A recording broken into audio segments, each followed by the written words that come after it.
오늘은 히브리서 11장 22절 요셉에 관한 말씀, 영적인 가치로 산 요셉, 요셉의 아름다운 믿음을 함께 생각해 보도록 하겠습니다.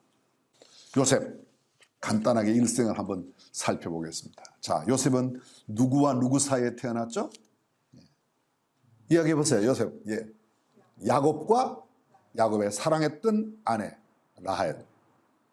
그렇습니다.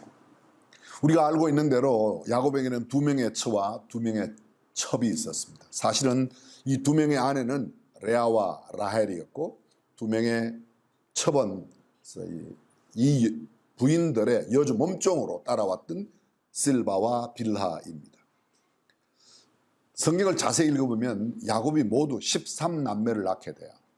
그래서 레아에게서 아들 넷을 낳고, 그 다음에 실바가 둘, 빌하가 둘, 또다시 레아가 두 명의 더 아들을 낳고 레아가 딸 하나를 낳습니다. 디나입니다. 그럴 때까지 라헬에게는, 야곱이 가장 사랑했던 라헬에게는 자식이 태어나지 않았습니다. 우리는 구약에서는 이 요셉의 출생, 라헬로 말로 결국 요셉이 출생하게 되는데, 요셉의 출생에 대해서 긴 이야기를 쓰지 않습니다. 그런데 신약에 보면 이런 이야기가 있습니다. 예수님 어리셨을 때 2살 아래의 모든 유대 직인 아이들을 다 처형시켰던 헤롯 왕의 아주 그 비극적인 사건 때에 그 많은 아이를 잃어버린 여인들의 울음을 이야기하면서 마치 라헬이 자식이 없어 통곡함 같이 그들이 통곡했다고. 구약에는 그런 내용이 없습니다. 근데 신약의 성경에 미루어서 라헬이 자식을 얻기까지 얼마나 통곡하였던가, 그리고 하나님 앞에 부르짖었던가. 다시 말하면 요셉은 기도의 대가로 하나님께서 허락하신 선물입니다. 요셉의 이름의 뜻이 뭐죠? 더함이라는 뜻이에요. 그 더함이 왜일까요? 라헬이 이름을 지었어요. 라헬이 요셉이라고 이름을 지었습니다. 그리고 하나님 나에게도 아들을 또 더해달라고. 우리 언니 레아는 6명이나 낳고 딸도 낳고 7명 낳았고 내 몸종도 둘, 또 언니의 몸종도 둘. 나는 이렇게 늦게 간신히 하는데 더하게 해달라고.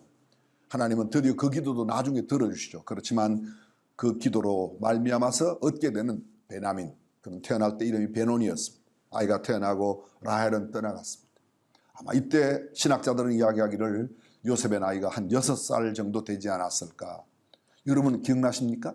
베냐민은요, 밧단 아람을 떠나 야곱의 처갓집이자 외갓집이자 처갓집이 되었던 그곳에서 이 요셉이 태어났고, 그리고 베냐민은 그곳을 떠나서 다시 자기의 땅으로 돌아올 때에 하나님께서 그에게 주셨습니다.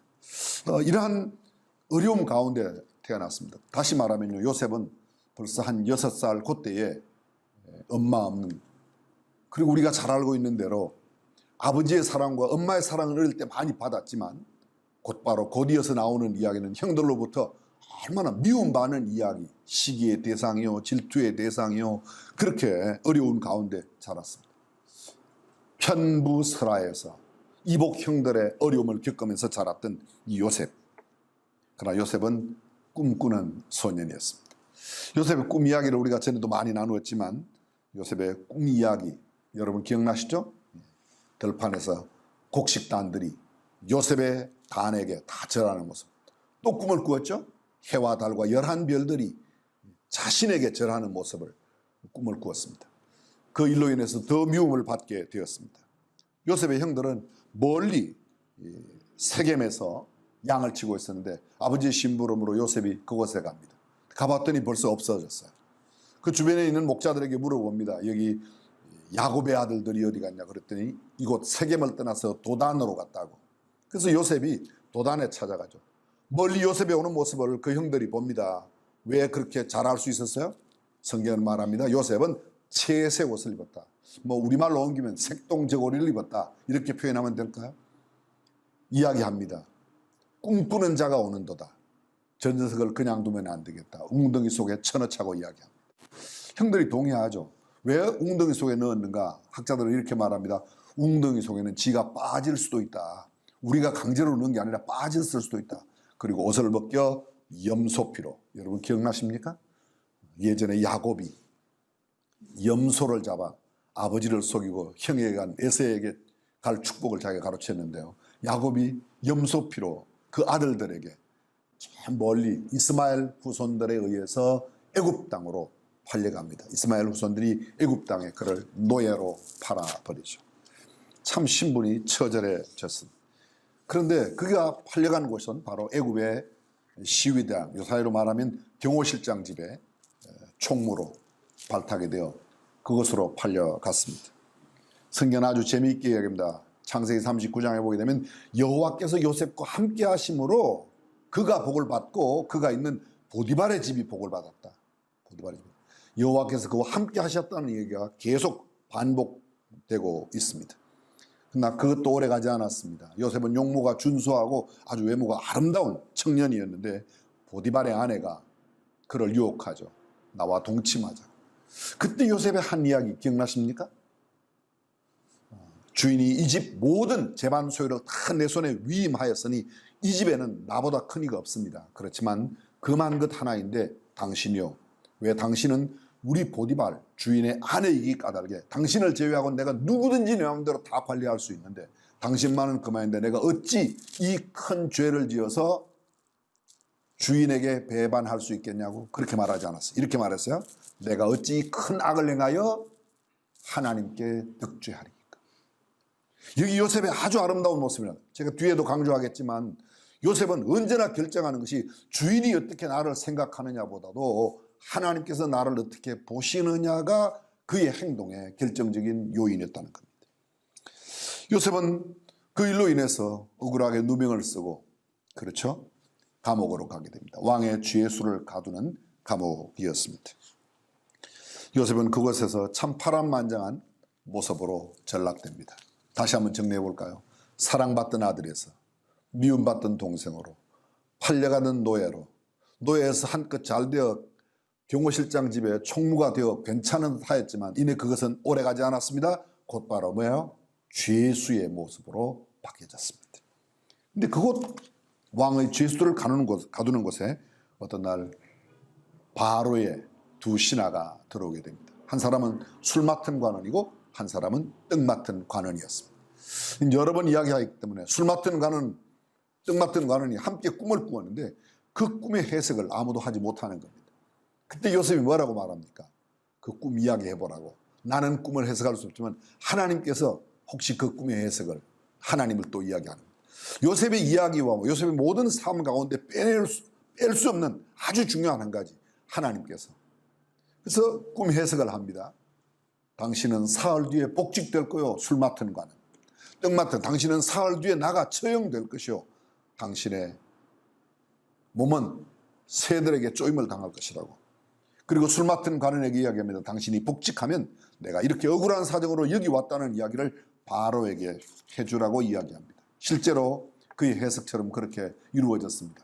그러나 술 맡은 관원은 2년이 지나도록 요셉의 억울한 사정을 바로에게 이야기하지 않았습니다.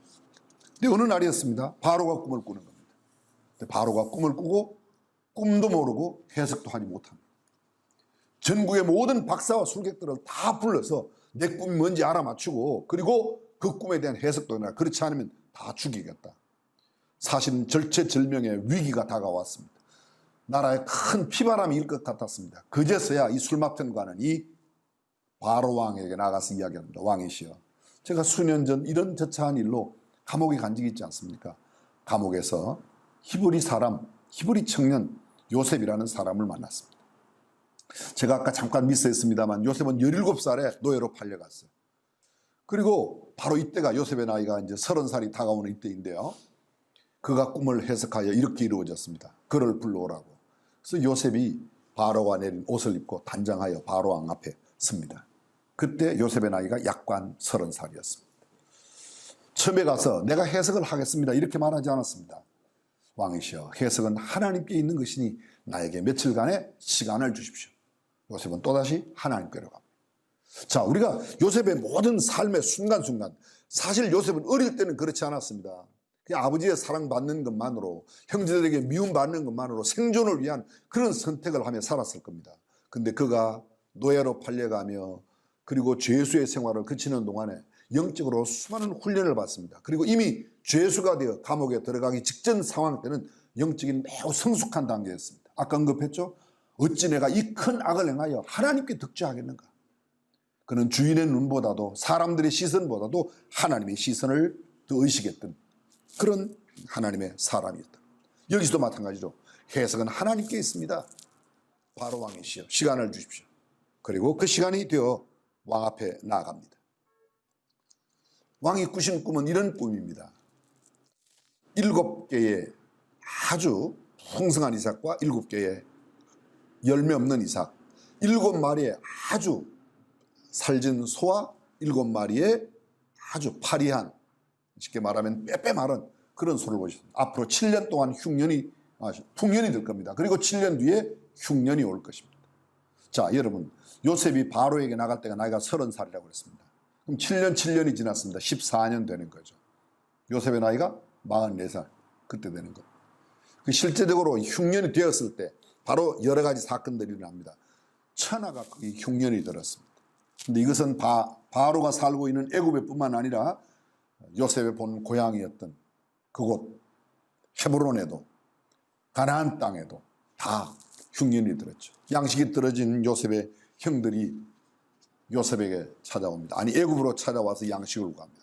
자, 이 기나긴 이야기를 우리가 다 할 수 없습니다. 어쨌든 그 양식을 처음에 와서 구해가고 그 다음에 그들에 대한 사정을 다 알죠. 이미 요셉은 알고 있었습니다. 요셉은 이미 히브리 말을 잘 알고 있는 까닭에 생각해 보십시오. 17살에 팔려왔는데 충분하죠. 그리고 그가 이제는 애굽의 말과 모든 행사도 능할 만큼 잘할 수 있는 그때가 되었는데 모를 리가 없죠. 너의 아버지가 살아계시냐고, 너네들의 아버지가 살아계시냐고. 형제를 묻습니다. 우리 12형제 있었는데 하나 없어지고 11명의 아들들이 있고 아버지는 여전히 건강하시다고. 그럼 너네 막내를 데려오라. 그들이 이야기합니다. 야, 우리가 옛날에 우리 동생 그렇게 했는데, 요셉이 다 듣는데 그런 이야기를 하죠. 그렇지만 시몬을 잡아두고 형들을 보내면서 아버지를 데려오라고. 그 형들이 가서 이야기를 합니다. 아버지에게, 이제 야곱에게 이야기하죠. 총리께서 막내를 안 데려오면 절대로 양식을 안 준다고 그랬습니다. 양식을 또 가져간 양식이 다 떨어졌을 때 어쩔 수 없이 그렇게 하게 되는 것이죠. 정말 울며 겨자 먹기로 베냐민을 보내는데요. 베냐민이 함께 와서 요셉을 만나고 요셉이 그 정을 이기지 못하죠. 뭐 다 생각해요. 정을 이기지 못해서 나가서 방성되고 돌아와서 이야기를 하죠. 근데 베냐민에게는 만찬을 베풀어서 5배나 주는 겁니다. 형들은 모두 이상하게 생각했을 거예요. 앉는 자리도 요셉이 다 정해줬어요. 르우벤 앉고 시몬 앉고 뭐 그다음에 레위 앉고 유다 앉고 차례적으로 쫙 이렇게 앉혀갖고 아마 그들이 그때 뭔가 죽었다고 생각했을 거예요. 그런데 요셉이 하는 이야기 가운데 창세기 44장과 45장에 아주 중요한 포인트가 있습니다. 여러분들이 꼭 한번 읽어보십시오. 이렇게 말해요. 나중에 만나서 자신이 요셉임을 알리면서 내가 당신들이 판 요셉이요. 그때 형들이 초죽음이 되었습니다. 근데 그렇게 두려워하고 초죽음이 되어 있는 형들에게 요셉이 하는 이야기가 형들이여 나를 팔았으므로 근심하지 마소서, 한탄하지 마소서. 그 말 앞에 또 뭐가 있어요? 형님들 두려워하지 마세요. 형님들이 나를 팔아서 내가 여기 온 게 아닙니다. 하나님이 나를 이곳에 먼저 보내셨고 하나님께서 우리 가족을 구원하기 위해서 이곳에 또 뭘 이야기를 하고 있습니까? 하나님 이야기를 하는 거예요. 요셉은 모든 범사를 지나간 사건을 해석함에 있어서도 내게 당하고 있는 지금 현재의 사건을 해석함에 있어서도 그 한 가지 놓치지 않는 게 있습니다. 뭐예요? 하나님께서라는 거예요. 하나님께서. 어찌하여 하나님께 내가 득죄할 수 있겠는가? 하나님께서 이 꿈을 해석할 겁니다. 하나님께서 이렇게 하셨습니다. 그 영적인 가치사랑. 코로나가 왔습니다. 자, 어떻게 하면 이 코로나를 이겨낼까? 우리가 방역 잘하고, 맞아요. 우리가 최선을 다해야 합니다. 그러나 우리 모든 교회 교육자들을 함께 생각했습니다. 함께 이렇게 했습니다. 야, 어쩌면 그렇게 한 일이 하나님께서 하나하나 그렇게 인도하셨냐고 고백할 수밖에 없는 그런 상황입니다. 우리 학교 지을 때 뭐라고 그랬습니까? 우하하 체육관이 왜 만들어졌어요? 왜 우하하죠? 한 달에 한 번씩 그때 우하하 예배를 드렸어요. 매월 마지막 주에. 뭐였어요? 우리 하나님이 하신다. 그것입니다. 이것이 바로 영적인 감각, 영적인 가치관, 영적인 기준으로 살아가는 그런 모습이 아닐까 생각합니다. 요셉이 110세에 죽습니다. 죽기 전에도 역시 그의 모든 마지막 정리하는 모습 보면 요셉이 110세의 죽음에 그가 애굽에서 입관하였다. 그 중간 아버지의 장례 절차도 아버지의 유언을 따라서, 그리고 늘 아버지가 말했던 그곳 애굽 땅이 아니라, 여러분 아버지가 지난 시간에 말씀드렸어요. 아버지가 애굽에 내려올 때가 나이가 몇 살이었다고요? 바로왕 앞에 아버지를 소개했을 때 뭐라고 말합니까? 네, 험악한 인생길을 살았습니다. 네, 험악한 나그네 인생길 130을, 그리고 17년 동안 애굽에 살다가 147살에 야곱이 떠나게 되는데, 그리고 마지막 축복하고 떠나갈 때 나를 이곳에 장사하지 말라고, 옛 가나안 땅 헤브론 그곳으로 우리의 열조들이 있는 막벨라 동굴에 장례하라고. 그때 여러분 요셉이 그렇게 장례를 그곳으로 모시고 다시 애굽으로 돌아옵니다. 아직은 애굽에 살고 있습니다. 근데 요셉이 마지막 남기는 오늘 본문의 이야기, 히브리서 11장 22절, 믿음으로 요셉은 임종시에, 믿음으로 그렇게 해석하고 믿음으로 모든 것을 살았지만 그 이야기를 하지 않습니다. 히브리서 기자가 딱 요셉의 믿음의 결정적인 한 포인트를 잡아낼 때 이렇게 말합니다. 믿음으로 요셉은 임종시에 이스라엘 자손들, 자기 이스라엘이 누구예요? 아버지의 자손들, 자기 형제들입니다. 자기 후손들입니다. 그들의 떠날 것을 말하고 애굽을 떠날 것을 말했다는 거예요. 그것이 요셉의 가장, 그럼 요셉의 관심은 어디에 있습니까? 비록 그가 노예로 팔려와 죄수가 되고 죄수의 몸에서 일약 총리가 되었습니다. 내각 책임제의 나라의 총리는 모든 국정을 다 책임 맡는 겁니다. 그렇지만 그는 그런 높은 자리에 갖고 정말 역사적인 사람, 입지전적인 사람, 대성을 이룬 사람, 기념비적인 사람이지만 그의 기념비 하나 애굽에 두기를 원치 않았습니다. 이스라엘 자손들의 떠날 것을 말하고, 야, 이 땅은 우리가 살 땅이 아니야. 믿음의 자정한 손들이 이 땅을 살 게 아니다. 여기 일확천금이 생기고 여기에 어떤 좋은 것들이 우리에게 보장되어도 여기 살 것이 아니라는 거예요. 떠나라는 거예요. 그의 관심은 온통 어디에 있어요? 하늘나라에 있어요. 지금 말로, 요사의 말로 말하면 가나안에 있는 겁니다. 열조들의 신앙의 열이 있는 그곳을 원하고 있습니다. 그래서 마지막 남기는 이야기가 바로 이런 이야기들로 남기고 있습니다. 요셉의 신앙, 역경이나 곤란에도 굴하지 않고 지혜와 수완으로 인생의 성공을 쟁취한 대정치가였다고 말할 수 있겠지만, 그것보다 우리가 알아야 될 것은 그는 믿음으로 하나님을 의식하며 살았던 사람들, 영적인 가치로 살았던 사람이라고 기억하는 것이 훨씬 더 중요할 겁니다. 요셉은 정말 명철한 지혜의 사람이었습니다. 그가 여러 가지 꿈을 꾸고 인간적인 야망도 있었겠지만 결코 그러한 모습을 드러내지 않았습니다.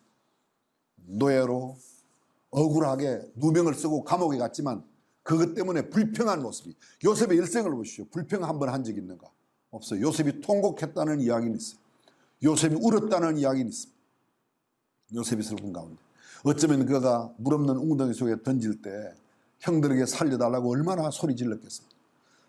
애굽으로 팔려갈 때 얼마나 아버지를 만나게 해달라고 소리 질렀을까? 상상해보면 뼈저리게 아픈 순간들을 그렇게 많이 보냈습니다. 그리고 제 마음속에 충분히 내가 다음에 한번 두고 봐라, 형들을 만나면 그냥 두지 않겠다고 그렇게 앙심 품었어요. 근데 성경은 그렇게 그런 모습이 아니에요. 뭐라고 말합니까? 우리가 아까 보았죠.